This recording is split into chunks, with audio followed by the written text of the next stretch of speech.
What's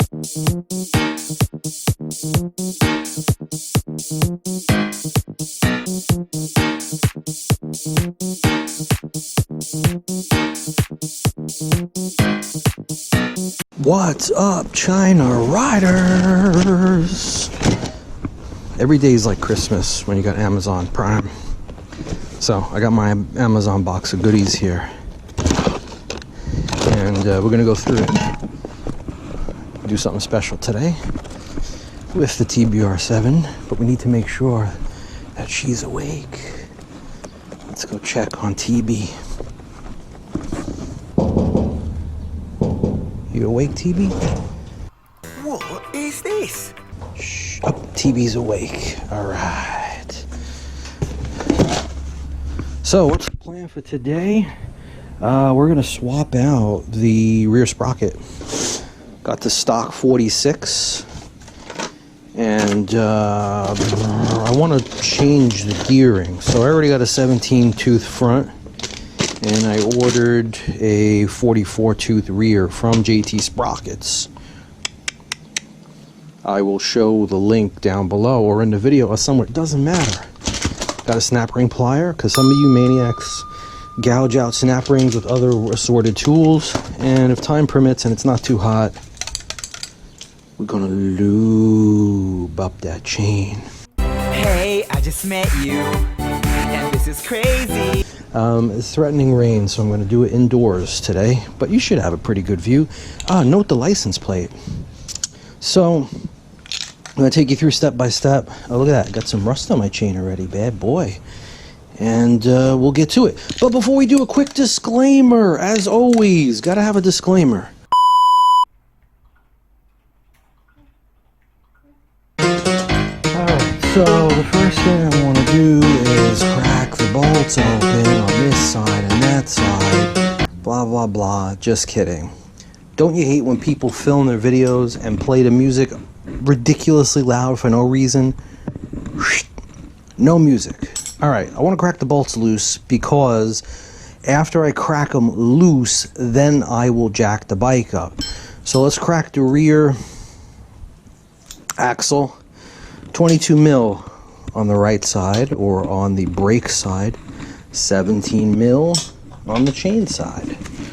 Again, I'm not going to record me unscrewing and bolting things. That's kind of boring, don't you think? Just cracked it, not taking it off. If you put Loctite on like you should have, and that should only be 35 foot-pounds when you torque it, it should still be an SOB because it's got Loctite on it. And it was an SOB. Next, I'm going to take the plastic chain guard off, and then I'm going to crack the bolts on the rear sprocket, which is going to be a real son of a gun. Alright, this plastic flimsy chain guard, we'll call it. It's 2 bolts, I think, and it is 8mm. They're not on that tight, so no big deal to get them off. Take them both off. I'm going to do a chain alignment. I have a chain alignment tool, and I'm going to clean the chain. Man, my chain's rusty. That's just surface rust. So take this off so you get access to the bolts on the sprocket. Quick tip, store stuff intelligently. Like, I just put the bolts the way I found them. I'm going to put it somewhere out of the way, but put it where you're not going to lose it. Because, damn, little bolts. You know that story. Alright, we got access to the... hopefully this isn't too dark because I'm in an unlit shed. We got access to the rear sprocket bolts. So I'm going to crack these loose while it's on the ground. Probably put the bike in gear, actually. Let's do that. This way she don't slide. Oh, come on. And that bike in gear. Alright, now she's in first. Yep, there we go. And then we'll jack the bike up. Alright, so these bolts holding the rear sprocket are 14mm. And they're probably going to be a hell to crack open. So I use my jack stand handle as a pry bar, cheetah bar. Let's see how tough this is here. Oh, I have to put the bike in gear. took it out of gear for a minute.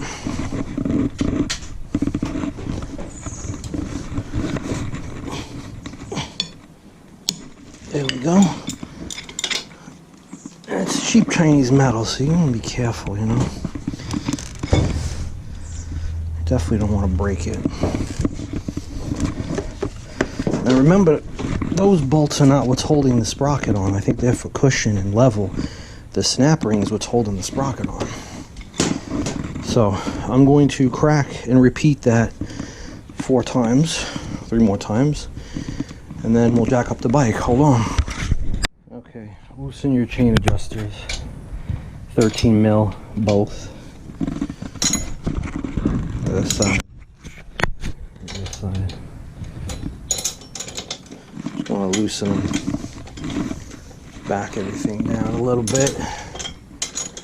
There we go. Alright, let's get old TB jacked up and get that back tire up. Alright, got the bike jacked up on jack stands, pretty sturdy. Let's get that rear axle off. Remember? 17 on this side, 22 on this side. When you take everything off, pay attention to spacers. Spacers on that side, the black on that side, the brake, and so on. Just pay attention to everything so that you store it correctly, or videotape it, record it, take a picture. That's how you remember it. Okay, like I said, you know, the chain adjuster, the axle slider, the nut, you're gonna have to push the axle through. What I like to do is take a little wood board and shim and stuff it under the rear tire. Take the pressure off the tire, or the axle rather, as you're pulling it out. That'll give it a little bit of balance load so you can get it out. Remember your spacers. See, there's a spacer right there. I don't know if you can see that. Right in there is a spacer. It's going to drop out. I want to keep everything.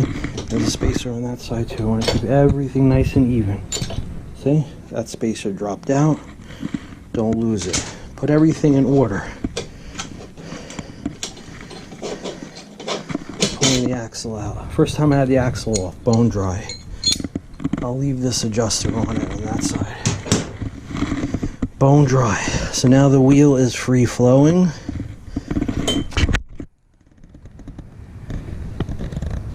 Here's my chain adjuster sliders. So just be mindful of everything. We're going to pull this chain out. Take the chain off. Remember, I'm going to here's the rear brake. Take the rear brake off gently.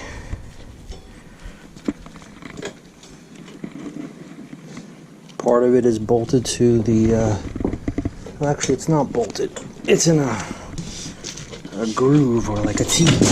There we go. Keep that balance there like that. Chain, and here's the black spacer on this side. Your chain and your rear tire will come free. I have a wood board here holding up the rear swing arm, and I have the brake balanced on that. You don't want that brake dangling by the brake line, so keep that in mind. Remember, my spacers, I'm storing everything the way it should be, visually right in front of me. Pull 4 of these off. 4, okay. See, those don't do anything. They're a cushion. They keep it tight. It's the split rings. That's what does it. That split ring is the most important thing. So, got myself a pair of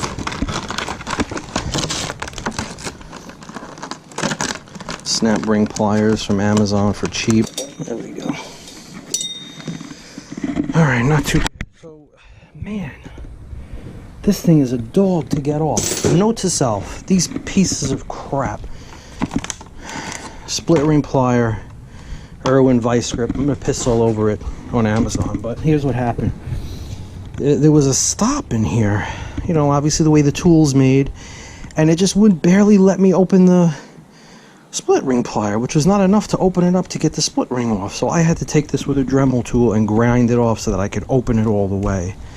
So yeah, I mean, you get what you pay for. It was a crappy $7 tool. Yes. All right, 46 tooth, says it right there. Remember, the groove side goes face down and the larger holes would match up. And you could see when I overlay it, it's a smaller sprocket. Let's get that puppy on. Now, in theory, these are gonna sit, you see this here, the way it's notched?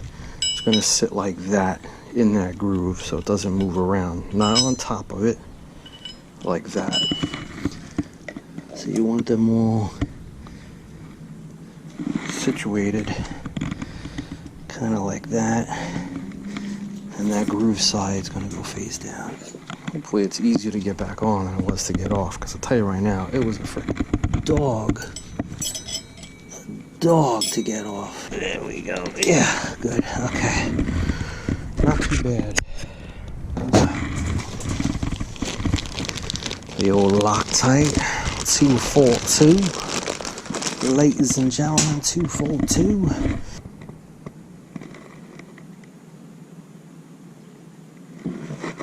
So again, I do a little Loctite. Get the bolt started. And I'm using a screwdriver, and I'm trying to position that groove wedge so that it sits in that groove. And then I lift. You see how that sits in that wedge in there? So I'm pulling down when I tighten so that it just rests right into that wedge. I hope I can catch that. See, now it's in that wedge. Positioned correctly. Same thing with that one. Obviously, I'll come back and torque everything down once I finish. Alright, so rinse and repeat for the next two. I'm not going to record it. I got the sprocket bolts back on. I am going to torque it down to 35 foot-pounds. Got my torque wrench here. Just inspecting the split ring. It's the most important thing. It really is. It's the most important thing. I want to make sure that split ring is in there. Looks good. Yep. So, I mean, look, job done. Put it back together. If you're thinking, can you do it? Yep, you can do it. Here's my one recommendation. The old saying is true. You're only as good as your tools. I bought piss-on, $6, crap Amazon split ring pliers. That split ring is a monster. But it's the integrity of the sprocket. So I don't want you to go off gouging at it with needle nose pliers and such, because that's not the right thing to do. So get yourself a decent pair of split ring pliers. I've never had to use them before, so I bought a cheap pair. Hopefully I don't have to do that again. And then I like the 44 tooth.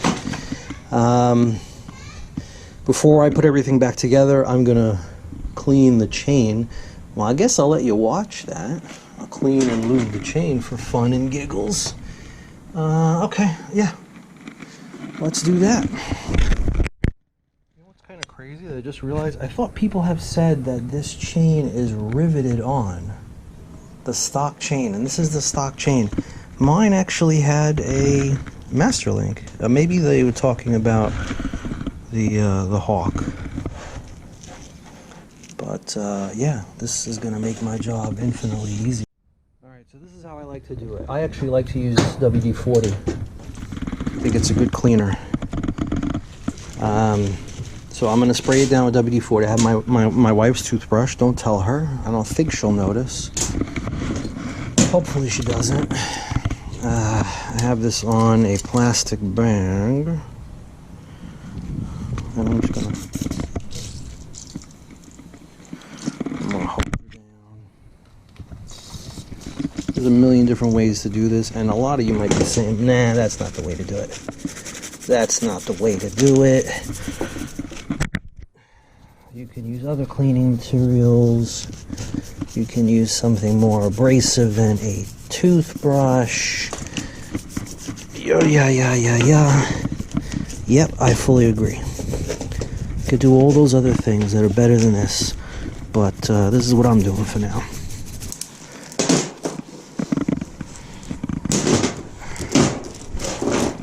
Alright, I'll tell you what, the stock chain still looks pretty good. I know everything else in the bike is that cheap Chinese crap, but it's pretty good. Good enough.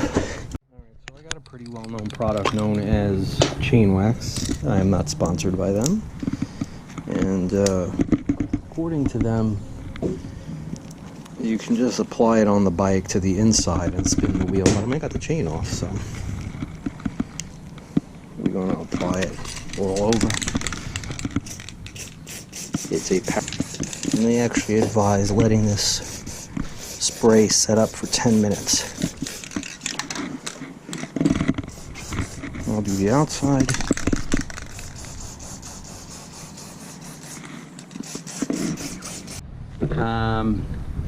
So with apologies, GoPro battery's about to die. Everything's put back together. Basically reverse